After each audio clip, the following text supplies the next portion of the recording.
Welcome to our 2028 presidential election coverage. This evening we'll be discussing one of the most important aspects of the presidential race, the vice presidential selection.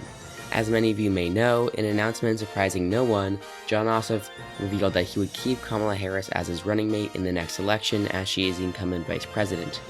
Meanwhile, Ron DeSantis, he has not announced his running mate yet, and whoever it may be, we're not sure.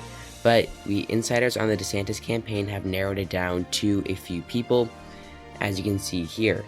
Senator of Missouri Josh Hawley, former governor of Alaska Sarah Palin, and Representative of California Mike Garcia are currently considered the top choices according to insiders on the DeSantis campaign.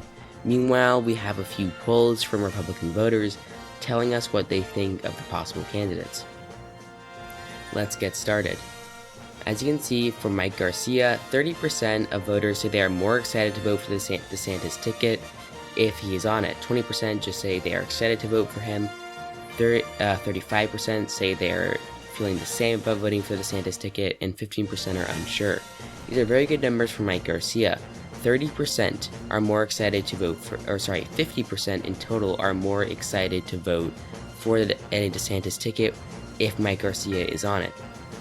35% are the same, meaning that about 85% of voters are unaffected by his choice or are more excited, which is pretty good.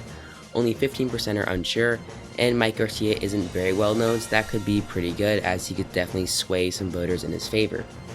Meanwhile, for Josh Hawley, 21% are more excited to vote for a DeSantis ticket if Hawley is on it, 20% are just excited, 40% are the same, and 19% are unsure. As you can see, Josh Hawley isn't doing as well as Mike Garcia. About 41% are excited, more excited than this, comparatively feeling the same about voting for him. About 80% in total, or 81% to be more specific, are definitely excited to vote for a DeSantis ticket, or just feeling simply the same with Josh Hawley on it. Meaning about 19% of voters are currently the variable. So Josh Hawley could definitely help swing those voters in DeSantis' favor. And for Sarah Palin, some more interesting numbers. Only 20% say they're more excited to vote for Palin, 22% are excited, 35% are the same, and 23% are unsure. The large amount of unsure voters is likely because Sarah Palin has had a pretty controversial history. She resigned as governor of Alaska back in the around the turn of the decade, and has been in and out of the political spotlight recently. But she has recently come back on, endorsing Ron DeSantis and campaigning with him in the 2028 presidential primaries. So her name is a little bit more recognized now, around the same level as it was back in 2008 when she was John McCain's running mate.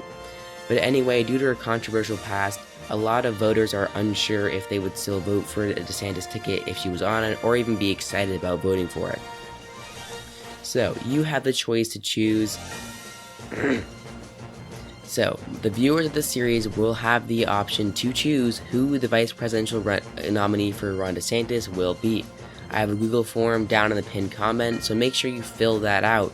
Make sure you do not vote more than once, and pick a candidate that would be good for Ron DeSantis, not someone just to make him lose. But we currently have about 280 responses, which is great, but let's try to bump that up to maybe over 300.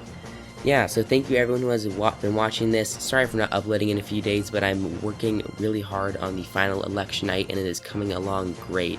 I think you all will be really excited to see it, and I'm really excited to present it. So, thank you all for watching, make sure to vote, and I'll see you all next time.